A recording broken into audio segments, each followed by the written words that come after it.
ইখসাউ ফিহা ওয়া লা তুকাল্লিমুন। আল্লাহ বলবে লাঞ্ছিত অবস্থায় জাহান্নামে থাক, কোনো কথা বলবি না। তাদেরকে পানি দেওয়া হবে, ওই পানির মধ্যে লোহার কাঁটা থাকবে। এই লোহার কাঁটাযুক্ত পানি যখন তাদেরকে দেওয়া হবে, ফাইদা দানাত মিন উজুহিহিম, এই লোহার কাঁটাযুক্ত পানিগুলা যখন মুখের সামনে নেওয়া হবে, এত গরম পানি, পানির গরমে সাওয়াত উজুহাহুম, পানি পান করবে না, পান করার আগে শুধু গরমে ওই গরমটা তাদের চেহারা জ্বালায়া দিবে। ওয়াকাত্তাবনা ফি বুতুনিহিম, পান করার আগে পেটের নারী বুড়িগুলা সব ঝলসে দিবে। পানি পান করার আগে গরমেই তাদের এই অবস্থা হবে, পেটের নারী বুড়িগুলা ঝলসে দিবে। ফায়াকুলুনা, এক পর্যায়ে একে অপরকে বলবে, উদউ খাজানাতা জাহান্নাম, জাহান্নামের প্রহরীদেরকে ডাক দাও, জাহান্নামের রক্ষীদেরকে ডাক দাও।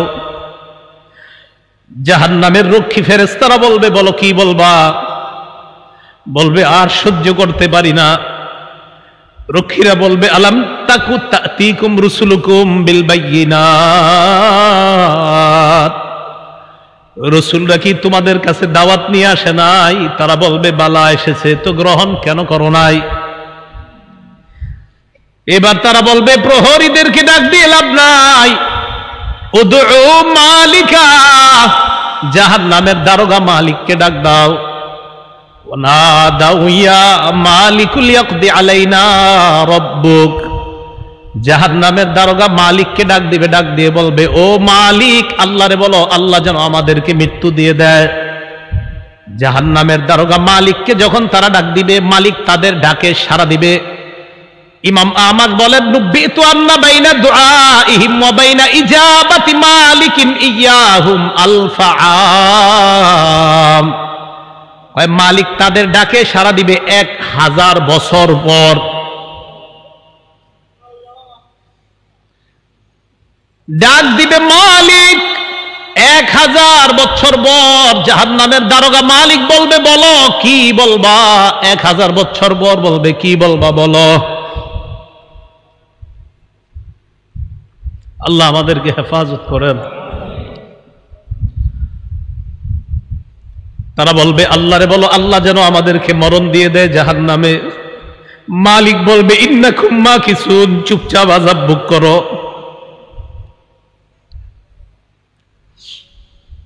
এবার তারা বলবে জাহান্নামীর প্রহরীদেরকে ডাক দিয়ে লাভ হয় নাই, মালিককেও ডাক দিয়ে লাভ হয় নাই। উদউ রাব্বাকুম ইখাফফিফ আন্না ইয়াওমান মিনাল আযাব, রবকে ডাক দাও, রব আমাদের আযাব হালকা করে দিবে। কেন না রবের চাইতে দয়ালু আর কেউ না। এবার তারা ডাক দিবে আল্লাহকে। আল্লাহকে ডাক দেওয়ার পর তারা বলবে, সূরা মুমিনুনের মধ্যে আল্লাহ বলেন, রব্বানা গলাবাত আলাইনা শিকওয়াতুনা, তারা ডাক দিয়ে বলবে, আল্লাহ আমাদের হতভাগ্য, আমাদের দুর্ভাগ্য আমাদের উপর বিজয় লাভ করছে। দুর্ভাগ্যদের অন্তর্ভুক্ত হওয়া যাবে না। আপনি জানেন না এই আয়াতটা আমি কতবার তেলাওয়াত করি, যখন সামনে আসে আমার এই আয়াত, কি অবস্থাটা হবে। জাহান্নামীরা বলবে, আল্লাহ আমাদের দুর্ভাগ্য, আমরা দুর্ভাগা হওয়ার কারণে আজকে আমাদের উপর, আমাদের এই দুর্ভাগা হওয়াটা আমাদের উপর বিজয় লাভ করছে। দুনিয়াতে আপনার কথা শুনি নাই। ওয়া কুন্না কওমান দাল্লিন, আল্লাহ আমরা ছিলাম পথভ্রষ্ট সম্প্রদায়। রব্বানা আখরিজনা মিনহা, আল্লাহ আমাদেরকে বের করে দেন না এখান থেকে। ফাইন উদনা ফাইন্না যালিমুন, আল্লাহ একবার বের করে দেখেন, আমরা যদি আর খারাপ কাজ করি আমরা জালেম, আমরা আর খারাপ কাজ করব না। এই কথা বলার পর আল্লাহ যেই জবাবটা দিবেন, আল্লাহ বলবেন, ইখসাউ ফিহা ওয়া লা তুকাল্লিমুন, আল্লাহ বলবে লাঞ্ছিত অবস্থায় জাহান্নামে থাক, কোনো কথা বলবি না।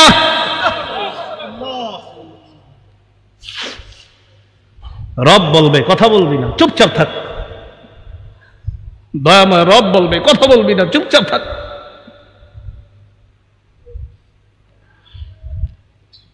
আমি তোমাদেরকে কি সতর্ক করি নাই? আপনারা জানেন যে ফেরেশতারা এটা বলছেন আল্লাহ যখন বলবে লাঞ্ছিত অবস্থায় চুপচাপ কোনো কথা বলবি না। বহুত পেরেশানির মধ্যে পড়ে যায় আয়াত যখন পড়ি। রব যখন বলবে কোনো কথা নাই, কি অবস্থা হবে? তাই বলছিলাম দুনিয়া থেকে নিরাপত্তা নামা নিয়ে যাওয়া, নিরাপত্তা নামা যদি নিয়ে না যাইতে পারি ঠকে গেলাম, হতভাগা হয়ে গেলাম। আল্লাহ সকলকে সৌভাগ্যবানদের কাতারে শামিল হওয়ার তৌফিক দান করেন। তো আল্লাহ বলবে ইখসাউ ফিহা ওয়ালা তুকাল্লিমুন, কথা বলবা না, থাকো। তো বলছিলাম ওই যে দরিয়ে, এই দরিয়ে নামক খাদ্য দেওয়ার পর এরপরে দেওয়া হবে কাঁটাযুক্ত খাদ্য, গুচ্ছ জাতীয় খাদ্য। গলা আটকানোর পর বলবে পানি দাও। তো পানি দিবে, পান করবে কি? চেহারার সামনে নীতি, চেহারা ঝলসে যাবে, পেটের সব ঝলসে যাবে। তখন তারা ফেরেশতা ডাক দিবে, জাহান্নামের প্রহরী ডাক দিবে, মালিককে ডাক দিবে, আল্লাহকে ডাক দিবে। সবাই তো একটা একটা বলবে, প্রহরীরা বলবে রসুল আসে নাই, আর মালিক বলবে 1000 বছর পর চুপচাপ আযাব বুক করো, তাও তো একটু কথা বলবে। আল্লাহ কি বলবে দেখেন, লাঞ্ছিত অবস্থায় থাকো, কোনো কথা নাই, থাকো। রব যদি বলে কথা নাই তখন তো শেষ। তো বলছিলাম দরিহ লা ইউসমিনু ওয়া লা ইউগনি মিন জু'। কয় দরি নামক খাদ্যটা কেমন জানো? এটা পুষ্টিও যোগায় না, ক্ষুধাও নিবারণ করে না। আচ্ছা আমরা খাদ্য খাই কেন বলেন তো? হয়তো পুষ্টি বাড়ার জন্য, না হয় যেন ক্ষুধা নিবারণ হয়। আল্লাহ বলে লা ইউসমিনু, দরি নামক খাদ্য পুষ্টিও যোগাবে না, ক্ষুধাও নিবারণ করবে না। কিছু মনে করবেন না, পৃথিবীর একটা খাদ্য আছে যেই খাদ্যটা অ্যাভেলেবল মানুষ খায়, যেটা তার পুষ্টিও যোগায় না, ক্ষুধাও নিবারণ করে না। হুজুর কি এটা? মাশাআল্লাহ, ধূমপান। কি পান? ধূমপান। এটা পুষ্টিও যোগায় না, ক্ষুধাও নিবারণ করে না। বুঝা যায় দুনিয়ার ধূমপান জাহান্নামের দড়ির সাথে অনেকটা মিলে যায়। কি জি? জোরে কর না জি। সবাই শোনা এখন শুনতে হবে তো। আপনাদের মুসল্লি যারা আছে এগুলোর দিকেও তাকায় বলেন কি ঠিক আছে? দড়ি যেটা পুষ্টিও যোগায় না, ক্ষুধাও নিবারণ করে না। তো আমি কিন্তু বলছি না, আপনারাই বলছেন, আমি কিন্তু প্রথমে বলি নাই ধূমপান, আপনারাই বললেন এই খাদ্যটা কি? এটা পুষ্টিও যোগায় না, ক্ষুধাও নিবারণ করে না। তো আপনারা এবার মিলান এটার সাথে কোনটা মিলে। এরপরেও যদি কেউ ধূমপান করে কি করা? আল্লাহ হেফাজত করেন। তাহলে দড়ি নামক খাদ্য পুষ্টিও যোগায় না, ক্ষুধাও নিবারণ করে না। তো আমরা দেখছি যে এটার সাথে একটা খাদ্যের মিল আছে। আর আমি মাঝে মাঝে অবাক হই, ধূমপানের প্যাকেটের মধ্যে লেখা থাকে ধূমপান মৃত্যু ঘটায়। লেখা আছে, মনে করেন লেখা আছে মৃত্যু ঘটায়, মানে আমি দেখতেছি লেখা মৃত্যু ঘটায়, এরপরেও টান দিতেছি, মানে কি? আল্লাহ আমাদের সকলকে এই দুনিয়াতে থাকতেই আমি আপনি সহ আমরা সবাই যেন একদম কবর থেকেই নিরাপদ হয়ে যেন আমরা কিয়ামতের মাঠে গিয়ে রহমতের চাদরে ঢেকে যেন আল্লাহ আমাদেরকে পুলসিরাত পার করে দেয়। আমিন। তাহলে এতক্ষণ জানলাম আমরা এমন কিছু চেহারা, যেই চেহারাগুলা নিচে থাকবে, যেই চেহারাগুলার ভয়ঙ্কর অবস্থা হবে, জাহান্নামে যাবে, এরকম এরকম হবে। এবার আল্লাহ কি বলে দেখেন, কিছু চেহারা থাকবে নেয়ামতে পরিপূর্ণ।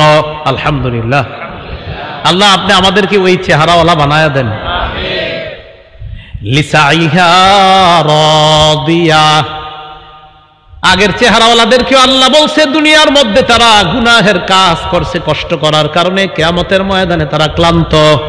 এবার কি বলে দেখেন, লিসাইহা, তারা দুনিয়ার মধ্যে আখিরাতের কর্ম করার চেষ্টা করছে, এই চেষ্টা করার কারণে রাদিয়া, কিয়ামতের ময়দানে তারা সন্তুষ্ট হয়ে যাবে।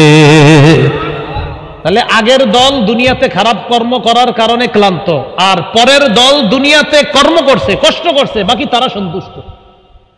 তাহলে আগের দল কিয়ামতে ক্লান্ত, অসন্তুষ্ট, আর পরের দল লিসাইহা, দুনিয়াতে কর্ম করেছে, কষ্ট করেছে, বৃষ্টিতে ছাতা মাথায় দিয়ে পানি এদিকে লেগেছে সেদিকে লেগেছে, মসজিদে কষ্ট করে গিয়েছে। তাহলে ওরাও কষ্ট করেছে, তারাও কষ্ট করেছে। আল্লাহ বলে রাদিয়া, দ্বিতীয় শ্রেণীর কষ্ট যারা করেছে, কিয়ামতের ময়দানে এই চেহারাগুলা দেখলেই বুঝবা তারা সন্তুষ্ট। আর কি, ফি জান্নাতিন আলিয়া, তারা থাকবে নিরাপদ জান্নাতে, শান্তির জান্নাতে, চিরস্থায়ী চির সুখের জান্নাতে থাকবে, আলিশান জান্নাতের মধ্যে থাকবে। আচ্ছা আমরা যারা এখানে বসা, আমাদের যদি দেখা সাক্ষাৎটা জান্নাতে হয়, মজা কি কম হবে না বেশি? তো আমরা ভালো হয়ে যাই, চলেন সবাই, কি বলেন? ফি জান্নাতিন আলিয়া লা তাসমাউ ফিহা লাগিয়া, জান্নাতের মধ্যে জান্নাতীরা লাগিয়া শুনবে না। লাগিয়া মানে অনর্থক কথা। ইমাম বুখারী ব্যাখ্যা করেছেন 7 মাস জান্নাতের মধ্যে জান্নাতীরা কোনো গালি গালাজ শুনতে পাবে না। দুনিয়াতে আমরা অনেক কিছু শুনছি, ইমাম সাহেবরা শোনে, খতিবরাও শোনে, মাদ্রাসার মুতামিম সাহেবরাও শোনে, কত মানুষের কত কথা শোনে। ইনশাআল্লাহ হুজুররা একটু নিশ্চিত থাকেন, একটু কষ্ট করেন, জান্নাতে অন্তত এই গালিগালাজ শুনতে হবে না। লা তাসমাউ ফিহা লাগিয়া, জান্নাতের মধ্যে অনর্থক কোনো কথা থাকবে না, কোনো অনর্থক কথা শোনা যাবে না। কত সুন্দর কথা হবে জান্নাতে, সে আলোচনা আমি পুরোটা করছি না। সর্বশেষ জান্নাতি যেই মানুষটা, এই মানুষটা আল্লাহরে সর্বশেষ তখন যখন তাকে জান্নাত থেকে বের করবে, এবার আমার একটা আলোচনা আছে, দেখবেন লম্বা আলোচনা আছে সর্বশেষ জান্নাতির নিয়ে। তো ও যখন সর্বশেষ স্টেজে আল্লাহরে বলবে, আল্লাহ ওই যে একটা গাছ দেখা যাইতেছে, এটার কাছে আমারে নিয়ে যান, এরপরে আমি আপনার কাছে আর কিছু চাইবো না। বুখারী তো আছে, মুসলিম শরীফে লম্বা হাদিস। আল্লাহকে তুমি বারবার কইতেছো আর কিছু চাইবা না, তোমারে এক গাছের নিচে যাই, আবার তুমি আরেকটা চাও, আবার আরেকটার নিচে নেই, আবার আরেকটা চাও, এখন এটার নিচে গেল তোমারে যদি নিয়ে যাই তুমি কিছু চাইবা না? মাবুদ এটাই শেষ, আর কিছু চাবো না। তো আল্লাহ তারে নিয়ে গেছে কোথায়? জান্নাতের একদম দরজার সামনে একটা গাছ। এই গাছটা এত সুন্দর, এত নেয়ামতে পরিপূর্ণ যে আগে যতগুলা নেয়ামত আল্লাহ তারে পার করছে, ওটার কাছে আগের গুলা কিছুই না। তো সেখানে গেছে, ওয়াদা করছে আর কিছু যাবো না। যাওয়ার পর অপেক্ষা করতেছে, হঠাৎ দেখে তার কানে জান্নাতীদের আওয়াজ আসতেছে। কি আসতেছে? সূরা গশিয়া কি বলছে? জান্নাতে কোনো কি থাকবে না, গালিগালাজ থাকবে না। ওই ব্যক্তি জান্নাতীদের আওয়াজ শোনার পর বললে, এত সুন্দর আওয়াজ কিসের? আল্লাহ আমারে একটু ওই আওয়াজ যারা করতেছে তাদের কাছে নিয়ে যান। তাহলে আওয়াজ কত সুন্দর হবে, কারণ তারে তো আল্লাহ একের পর এক নিয়ামত দিতেছে। তাহলে তার আওয়াজটা কত সুন্দর, নিয়ামতে পরিপূর্ণ আওয়াজ। মানে আমি চিন্তা করি হাদিসে যে জান্নাতীদের আওয়াজটাও কত চমৎকার হবে। ওই ব্যক্তিরা আল্লাহ বলবে, আরে দেখ ঠিক আছে, 10 দুনিয়ার সমপরিমাণ এই যে আওয়াজ, যত সুন্দর ফুলের বাগান, ফলের বাগান, এই জাতীয় 10 দুনিয়ার সমপরিমাণ একটা বাগানের মালিক তোমাকে বানায়া দিলাম। একটা আলিশান জান্নাতের বাগান, মানে আলিশান জান্নাত। এই জান্নাত মানে প্রাসাদ, রাজ প্রাসাদের মালিক বানায়া দিলাম। তো আল্লাহ বলেন, লা তাসমাউ ফিহা লাগিয়া, যেই চেহারাগুলা সন্তুষ্ট চিত্তে তাদেরকে দেখবা, তারা জান্নাতের মধ্যে কোনো গালিগালাজ শুনবে না। লা তাসমাউ ফিহা লাগিয়া ফিহা আইনুন জারিয়া, সেখানে তাদের জন্য থাকবে প্রবাহমান ঝর্ণা, যেই ঝর্ণা থেকে দুধের নহর প্রবাহিত হবে, মধুর নহর প্রবাহিত হবে। হাদিসের মধ্যে আসছে, রাসূল বলেন, তুফাজ্জারু আনহারুল জান্নাহ মিন তাহতি তিলাল আও মিন তাহতি জিবালিল মিসকি, কয় মেশক আম্বর থেকে জান্নাতের নহরগুলা জান্নাতীদের বালাখানার নিচ দিয়ে প্রবাহিত হবে।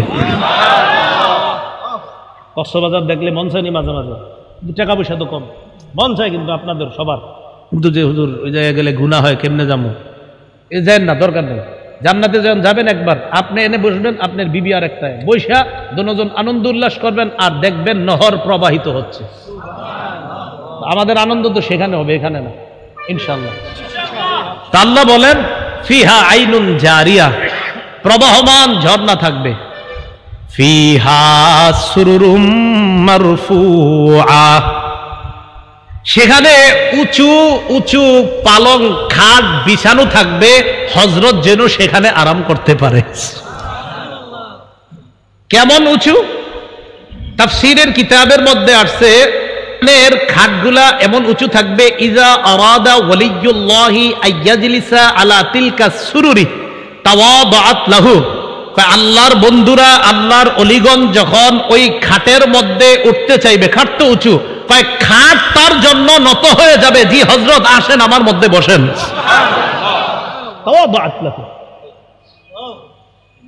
ফিহা সুরুরুম মারফুআতু ওয়া আকওয়াবুম মাওদুআ।